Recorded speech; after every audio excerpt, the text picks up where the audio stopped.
Good morning. Welcome to the First Parish in Framingham. Welcome if this is your first time joining us, and welcome back if this is your community. First Parish in Framingham is a welcoming congregation. We celebrate and welcome people of all ages, races, gender identities, sexual orientations, abilities, socioeconomic statuses, or beliefs. We welcome you here in the meeting house or on Zoom, or wherever and whenever you may be watching this service in the future. Whoever you are, whomever you love, wherever you are on life's journey, you are welcome here. I'm Deb Dubourdieu. I use she, her pronouns, and I work on the Finance Committee and the Long Range Planning Committee. And I am your worship associate this morning. You sing in the choir, too. And I also sing in the choir. Unitarian Universalism is a liberal religion that honors wisdom from many sources. We keep our minds open to the religious questions people have pondered across vast times and places. Please be sure to read the announcements in the order of service. Immediately following the service, you are welcome to join us for coffee hour in Scott Hall, just across the courtyard. Please take a moment to turn your phones or other devices to their quietest settings. While beeps and buzzes can be distracting, we welcome your human noises, cooing, babbling, laughter, and all. We especially love the sound of your singing, so please join in. Today is our question box service. When you entered, you received an index card. This is for our question box sermon. Please write down a question on the card with your name on it for Reverend Aaron to answer during the sermon.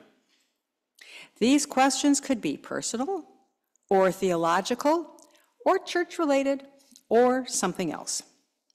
We will collect the cards during the offering.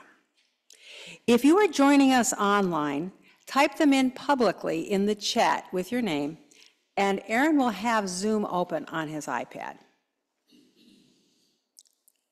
Since 1701, people have gathered as this community to rest or recharge, to be challenged or affirmed.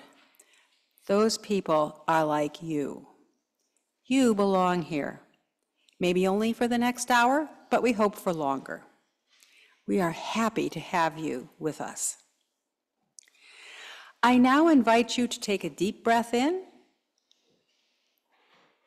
and out.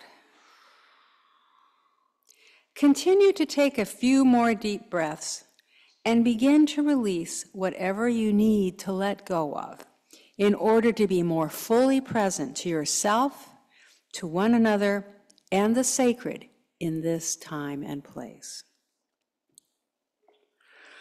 A flame within a chalice is a primary symbol of the Unitarian Universalist faith tradition.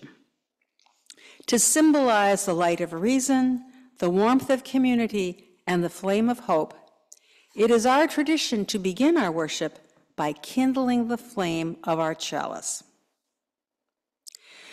Tracy Johnson writes, As we light our chalice this morning, the light of our creative spirits, the light of our wise souls, the light of our wondering and curious minds, the light of love for this place, this people, and this work, illuminate our hearts and the spaces between them in this sacred time of unfolding.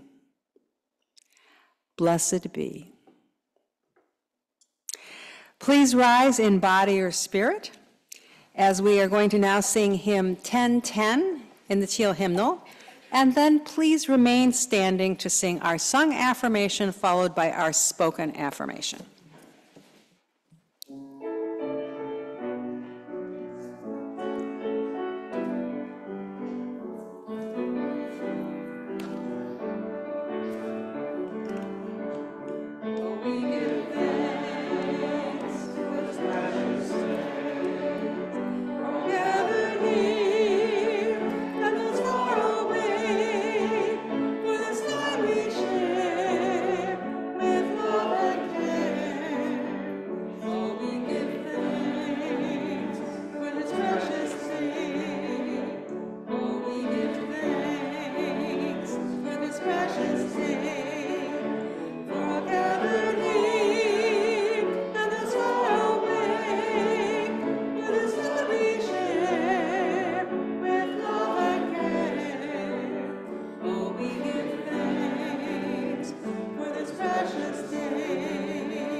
Please be seated.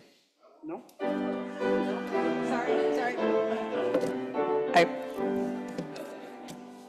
From all that dwell below the skies, let songs of hope and faith arise.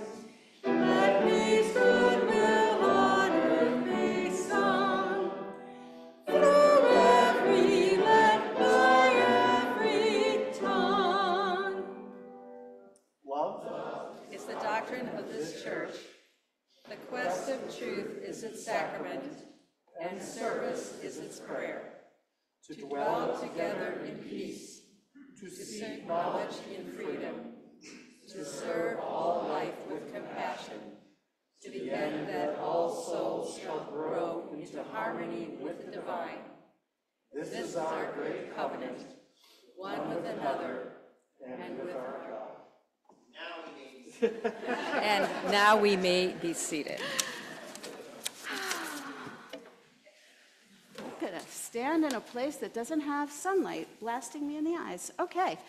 Good morning. Good morning. I'm Lauren Strauss, the Director of Religious Exploration here at First Parish. And I say with all of you, good morning and welcome to church. And I use she, her pronouns. So today is the question box sermon, but it's also the question box time for all ages.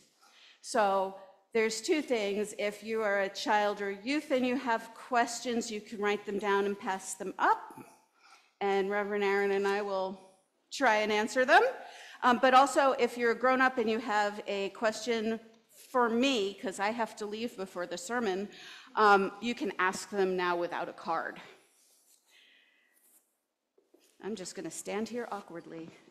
Well, I have a few questions. Do you? I sure do.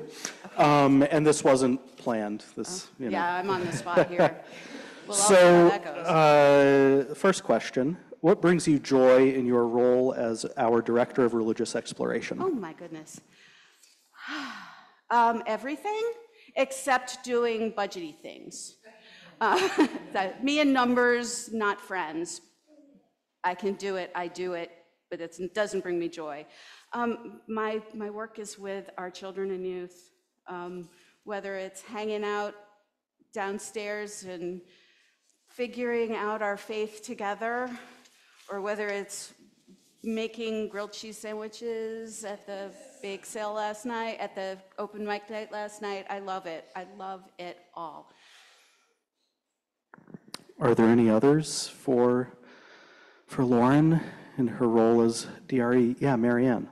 What did you study in college? Oh my. What did you study in college for the folks online? There's a question. Okay, so I started out as a Russian studies major in college, and then I switched to English and creative writing, and then my master's degree, which I almost got, was in deaf education, and I spent a bunch of years working at the Learning Center for the Deaf, and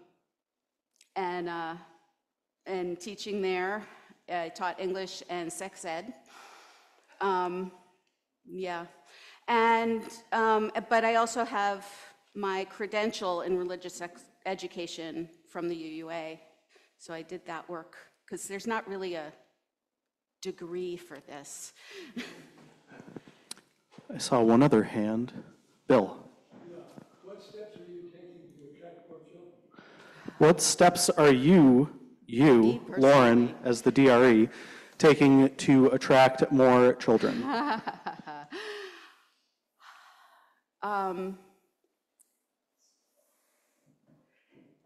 My own personal steps, I invite my friends to come. I've had a couple of friends who've joined us here and there that have kids. Unfortunately, my own child is 21 years old, so I'm not really out there in the elementary age community anymore. But the thing that I envision for the church welcoming in more children is creating an environment that is warm and welcoming for families with young kids, because I've felt this as a parent, and I've heard it from parents that it is very uncomfortable to walk into a big, quiet room. You made a noise. And everybody looks at you. And so actually the experiment with family worship services that we did earlier this year is geared at creating that environment so that when parents come in with their young kids, they're in a place that expects young kids, so that they don't feel like they have to hush their children and then they leave. I have another one. What role do parents have as religious educators? Parents are the primary religious educator of their family. That is UU-DRE wisdom, which means that as parents and as the church community, okay? So one of my favorite pieces of DRE wisdom is that the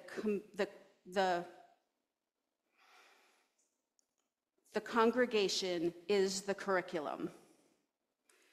And that means that every single thing that happens here is providing faith formation for our kids.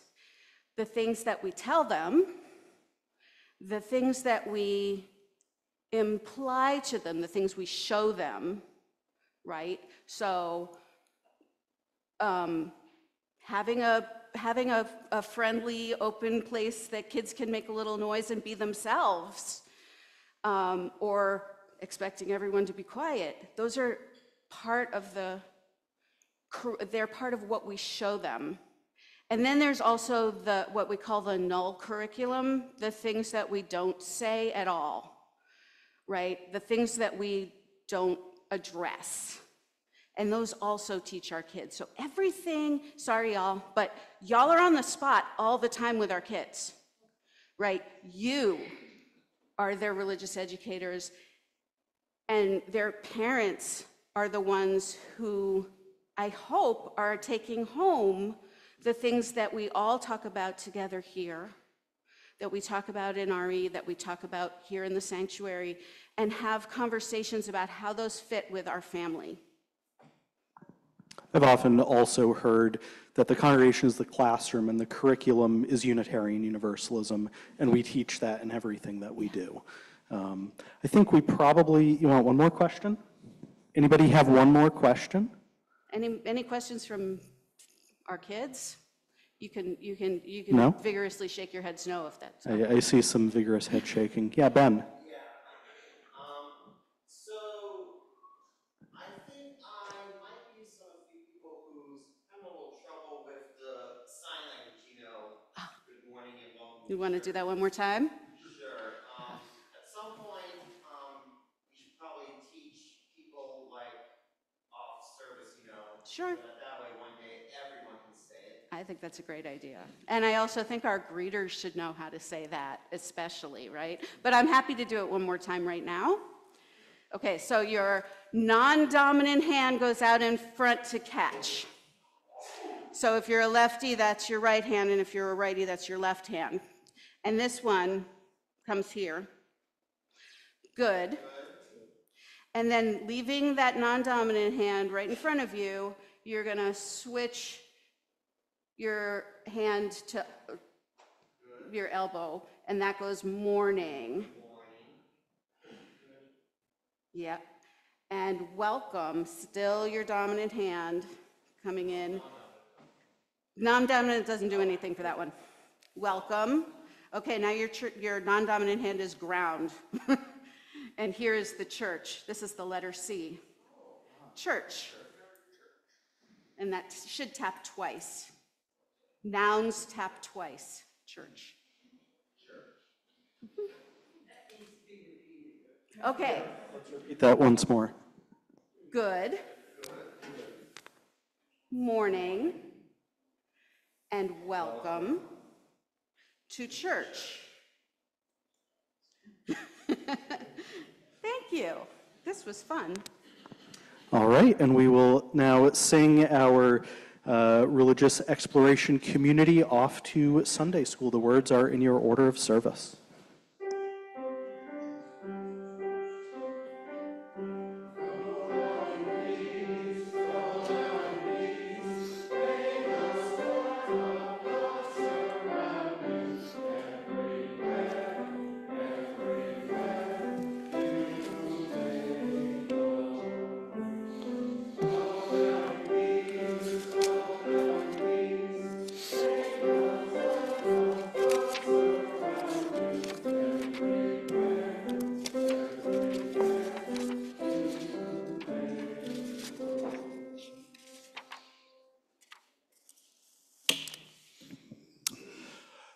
Dr. Vivek Murthy writes, "It is a world where we respect and value each other, where we look out for one another and where we create opportunities to uplift one another.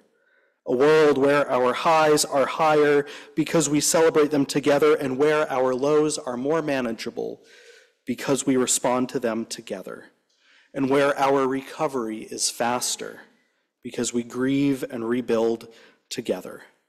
Thus, we set aside this time in our gathering to share with one another the joys and concerns and sorrows which are now shaping our lives. Just a reminder, you can submit your joys or sorrows online or by writing them down in this book that is normally at the back of our sanctuary. After our last candle is lit, we will sing the 2 verses of There Is a Love. You can find those lyrics in your order of service.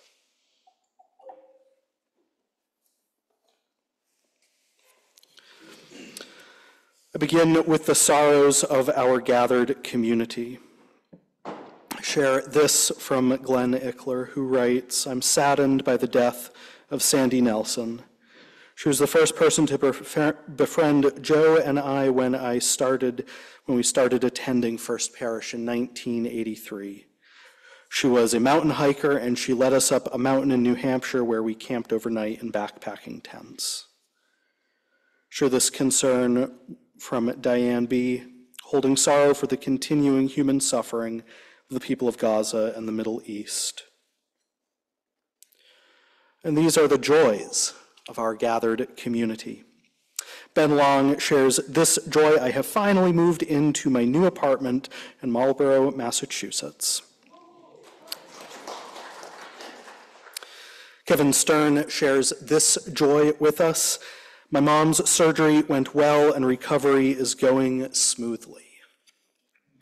And I share this from Marianne. "Thank you to Dean and Reverend Aaron for last night's wonderful open mic, and a special shout out to Diane Engel. Playing with you," Marianne writes, "has made me a better musician." We light one final candle for all of the joys and all of the sorrows that are too great to share this morning. Let us now sing both verses of There Is a Love.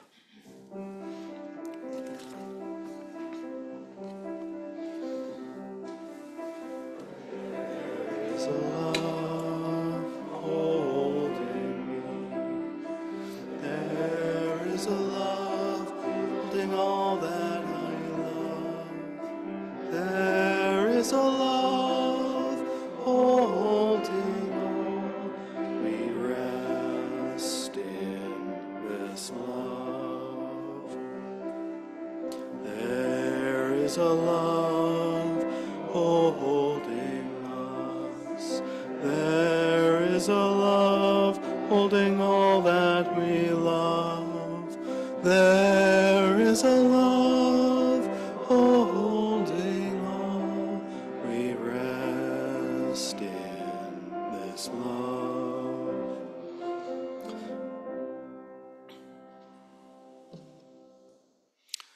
Now is the time that we go a little bit deeper into our quiet together. I invite you to pay attention again to that breath in and that breath out, to feel that which is supporting you. and to give thanks for it. Whether it's a pew or a bed or the floor or the strength of this gathered community. O Spirit of life and love, named and unnamed, but who calls us each by our true first name, which is beloved, we give thanks for this gathered community, for the creativity, for the people who have made it go, for leaders and staff and everybody else. It would not exist without each of you. We give thanks too for those who are healing after surgery, those recovering from illness. We know, of course, that the road to recovery is long and hard, sometimes muddy and rough. But I believe with the strength of this community and other communities like it, we'll get there.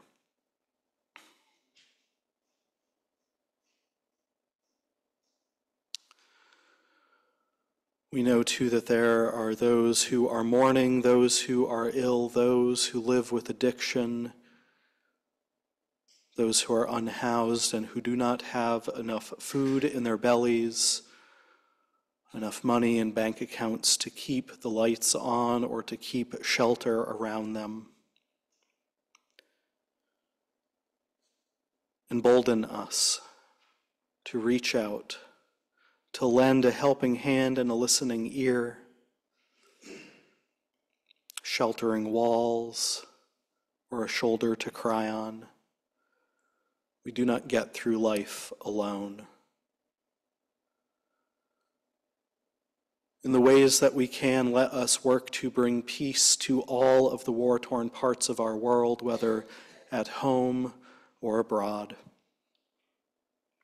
We weep the loss of innocent life. As we are able, may we turn those tears into action, working to bend the moral arc of the universe towards justice. And from time to time, our humanity shows, sometimes a little bit too much. We put distance between ourselves and others, and our sense of the mystery beyond all understanding. We say hurtful things.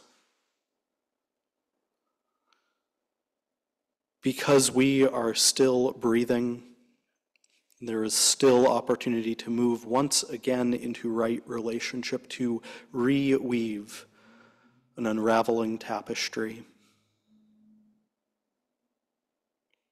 When it takes a long time to rebuild relationship, let us have patience. I say these words and do all things for love's sake. May it be so, and amen. So now we will sit for a moment in the quiet of this gathered community so that we might rest or pray the prayers of our own hearts, simply do nothing for a whole minute. I'll keep track of the time.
May this quiet be something that we can each return to when we need it most throughout our coming week.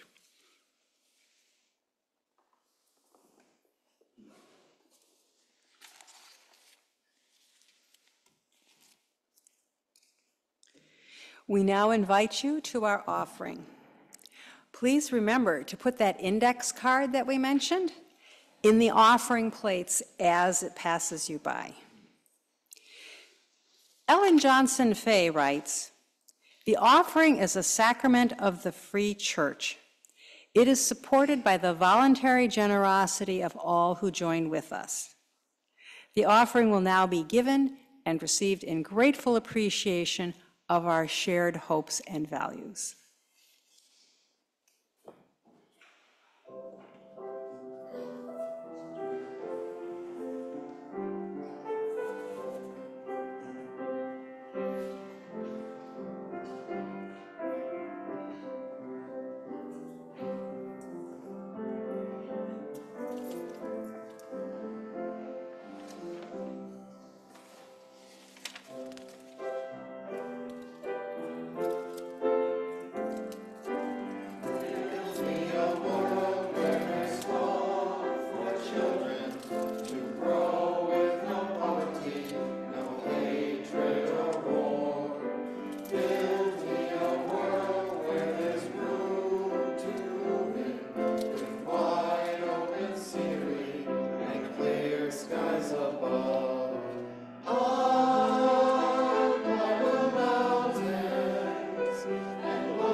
Our reading today is from Rainer Maria Rilke. Have patience with everything that remains unsolved in your heart.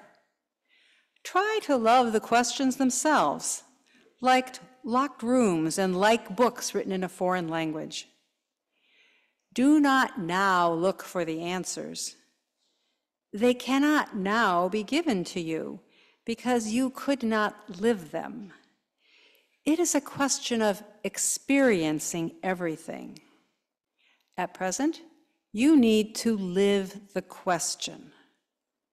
Perhaps you will gradually, without even noticing it, find yourself experiencing the answer some distant day.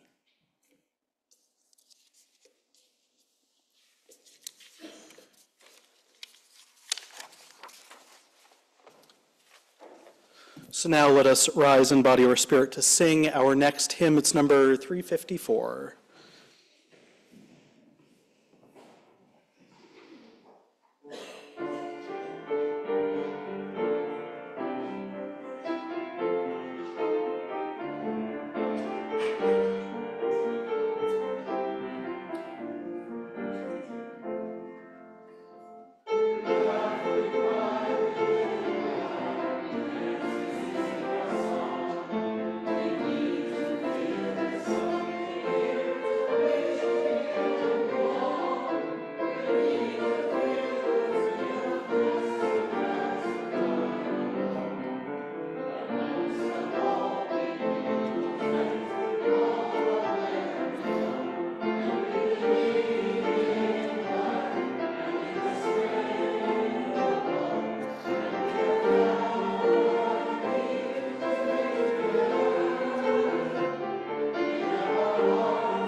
You may be seated. And Tom, I'm sorry to call an audible on you. The handheld mic battery died, so I'll be speaking from here instead of down there. That's a sports ball term, right? Calling an audible? All right, so we have a good stack of questions here, and we're not going to get to all of them.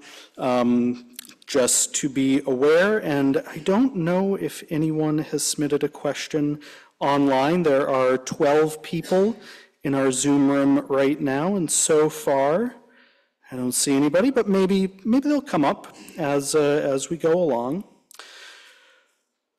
My understanding of the origin of the question box sermon and service comes from our whole lives, which is our faith traditions comprehensive sexuality education program that we developed along with the United Church of Christ. And one of the most powerful parts of that is at the end of each lesson, there's an opportunity for people to submit questions so that the facilitators can have the next week to answer the questions that are weighing on our hearts, the minds of the students who are participating in our whole lives. And they're anonymous. I've asked you, and some of you remembered to write your name on these so that we can have continued conversation. If I don't get to them, this might inspire a newsletter column in the Faithful Dispatch to give a better answer. And if there are questions that I feel I didn't get to answer in the depth that they deserve, they might get turned into sermons or newsletter articles in the future. So first one, salty or sweet? That's a good one to start off. I did order these, but I don't know. I think there, in true Unitarian Universalist fashion, there are times for both, salty or sweet. I do like a good Snickers bar and a Butterfinger bar, which I feel combines both salty and sweet in really wonderful ways. What prompted you to go into ministry? Was it one thing or incident that was dramatic enough to point you in that path, or was it a slow and steady path you knew from a young age? Well, in what I have learned about someone's path to ministry is that there are usually a couple of different ways that you can categorize it all. I would have to say that it was kind of a quiet discernment. As some of you know, I was not raised in any religious tradition whatsoever. I was a nun, N-O-N-E, didn't have a religious habit to speak of. My mom was raised Catholic and my dad was raised in the United Church of Christ, and they chose none of the above when it was raising my sister and I in a religious tradition. So it was kind of a gradual uncovering over the years. When I first started going to a UU church in 10th grade, I saw what the minister was doing and I said, I think I can do what she's doing. So I had the opportunity, senior year, to preach a sermon all on my own, senior year of high school. And so from there, it was kind of just like a gradual uncovering. But then there was kind of a lightning bolt moment, that still small voice moment that a lot of other ministers talk about. It was junior year of college, I think it was actually senior year of college. And I was leading the Easter sunrise service at my home congregation in Groton, Mass. And there was something that I felt that it just felt like what I was doing was absolutely right. And this very clear voice that said to me, if you do anything that isn't in preparation for the ministry, you're wasting your time. So I graduated with a degree in English and secondary education and a teaching license. And then as soon as I was done there, I applied to Andover Newton Theological School very late. I reached out to them and said, hey, can I take one class? And they said, sure. We also have a scholarship available, a presidential scholarship available. If you can apply in the next 5 days, you have that, but you do need to be going full time. So it was a gradual uncovering, but then with a lightning bolt moment at the end. What is the most interesting thing about being a reverend? What is the biggest stressor? I think the most interesting is the particular place that religious community has in people's lives, and working to reorient that and working to reinvigorate that. These days, church feels countercultural, and that is challenging. So working to find new ways to reach people is an interesting thing. But the thing that I feel the most that I am privileged and honored to hold is the space when someone has died and we are working to plan the memorial service for them. Working to make sure that someone is remembered well is a deep privilege. And being with families also during other rites of passage, the big ones, the ones that have Hallmark cards, marriage and birth and death, those are a privilege, but it's also the smaller moments. It's an honor to get to walk alongside and journey alongside others. What is the biggest stressor? I'm going to talk a little bit more about this next week, but I think the biggest stressor is when you're helping to lead organization that has been around since 1701. There's a lot of momentum there. There is a lot of history, and working within that history to find what the next new thing is, or what the thing that needs, what the spark that needs a little bit of fanning to grow again is, that can be challenging, and it is also simply it's a weighty job. There's a lot that I carry on my shoulders that I try to share with the board and others, but I wish there was one biggest stressor to share, but sometimes the leadership of a historic faith community is a challenging one. What does the Unitarian Universalist Church teach about God? Great question, Daryl. Thank you for asking it.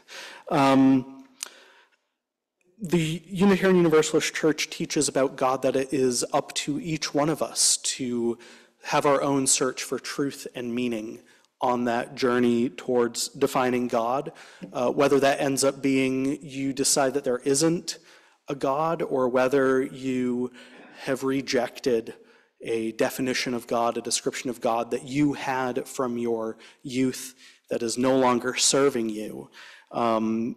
That's the biggest thing. It's up to each one of us to discern what God means or doesn't mean to us. Could you please define divine and divinity? Is it some sort of higher power? Yes, I would say it's some sort of higher power, but I also think it is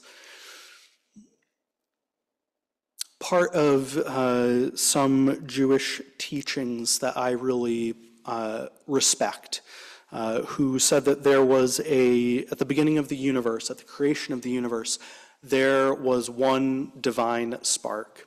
And when the universe was created, that spark was splintered into many different sparks.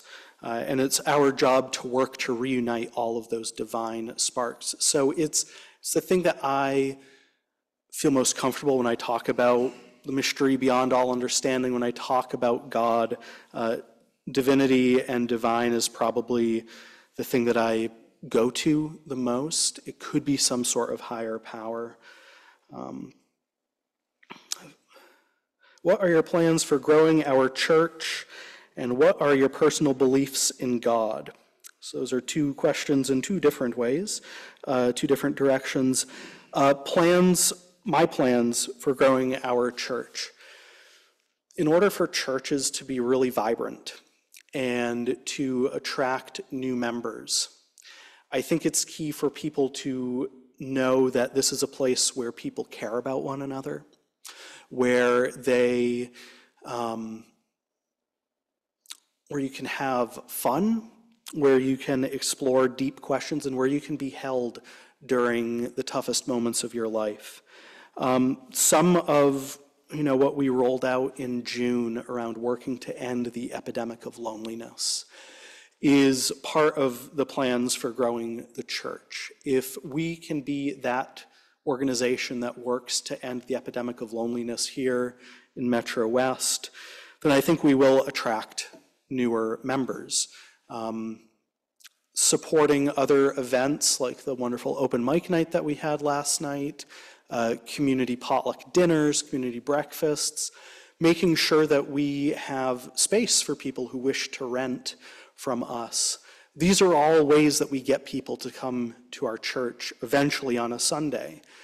I've found that people need different attachment points to church because most people are not going to wake up one Sunday and say, I should really go to church, something that I've never done before. They're going to watch services on YouTube, probably for a month or 2 or 4 beforehand. They're going to find other ways to get involved in the life of the church, and then that will help get people into the door. Because if you've recently joined our church, it takes courage to decide to do something new. You might be carrying all sorts of hurt or baggage or expectations of what religious community looks like. So if you're coming back, if you're coming for the first time recently, thank you for that courage and thank you for the trust that you have placed in us as a community. What are your personal beliefs in God? I had this conversation on Thursday night. I think that the theological term is panentheist. I believe that there's a sense of the divine, a sense of God in every living being in the natural world around us, and that it is our duty to be in community with one another as a way that we feel that sacred presence. I don't believe that God is something that we ask favors of. I think that God provides, or the divine, or the mystery, provides presence, not protection, is how I've heard it termed. So when I am leading the time for contemplation, I'm inviting us to consider that connectedness that we all have. I will answer one from the Zoom chat. Again, there are, how many folks joining us online? 9 or 10 joining online. This is another one of the things for growing our church, is having various ways that people can remain connected when they are far away, when they are ill and can't come to church. And then we put these services up online so people can check out what we do as a congregation. Carol asks, I have a question about why evangelicals are so popular now. What are they offering? Has anyone attended a service of theirs to see what the draw is? I think one of the things that evangelical churches are doing right now is I think they're offering a lot of sermons that speak directly to what people are interested in. They're speaking, they'll have sermon series that kind of look at topics from a lot of different angles. I think there is something to be said about the larger churches and the various people that you're able to meet there. There's a critical mass, I think. So one, by offering very clear answers is one thing that I think attracts people. But I also think the size of some of these congregations really helps.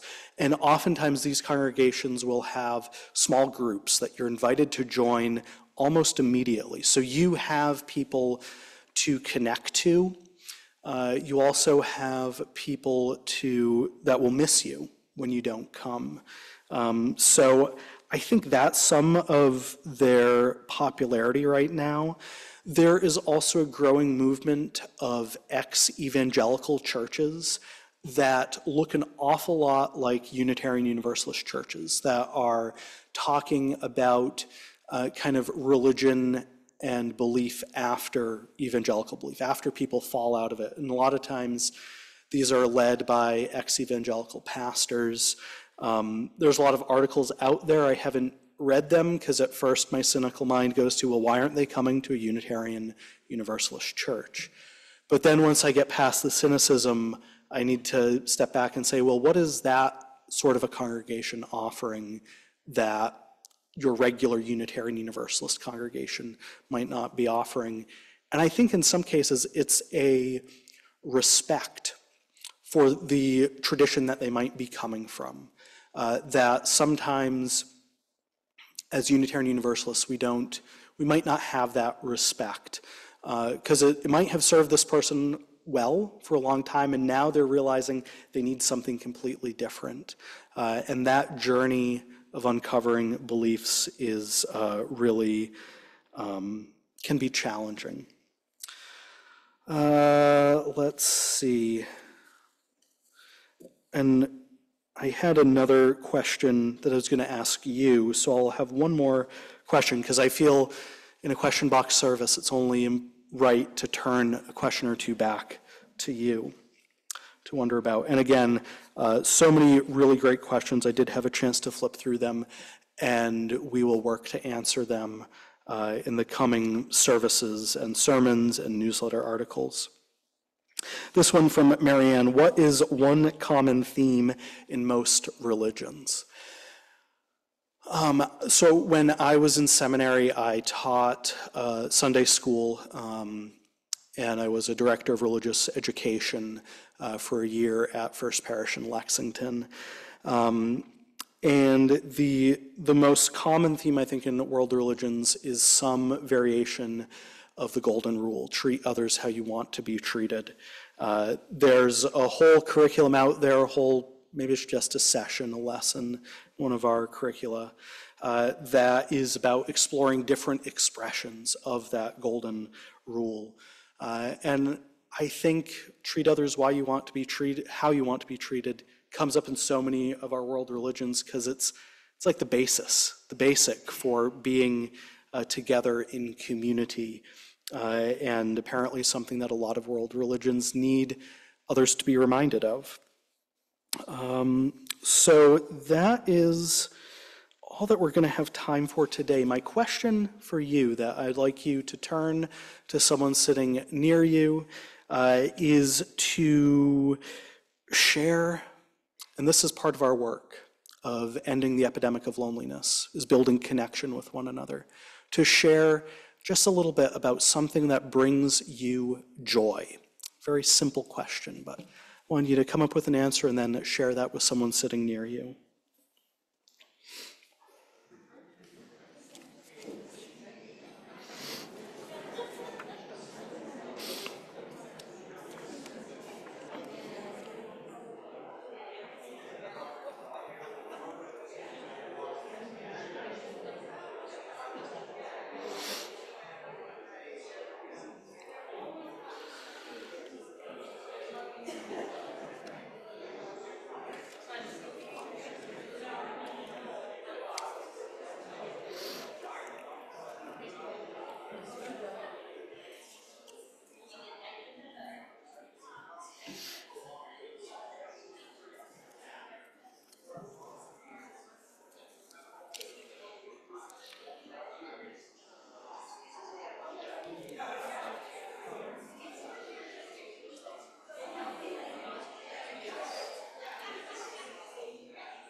Sorry for interrupting all of your wonderful conversations, but our time together is drawing to a close, so I invite you to rise in body or spirit, both of those work just fine, to sing hymn number 1012 in the turquoise hymnal, When I Am Frightened.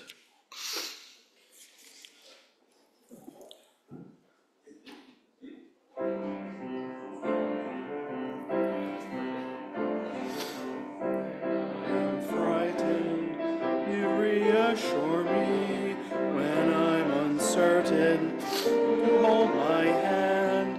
Will you be strong for me? Sing to me quietly. Will you share some of your stories with me? If you will show me compassion, then I may learn to care as you do. Then I may learn to when I am angry, will you still embrace me? When I am thoughtless, will you understand? Will you believe in me? Stand by me willingly. Will you share some of your questions with me? If you will show me acceptance, then I may learn to give as you do. Then I may learn to give. When I am troubled, will you listen to me? When I am lonely, will you be my friend? Will you be there for me? Comfort me tenderly. Will you share some of your feelings with me? If you will show me commitment, then I may learn to love as you do. Then I may learn to love.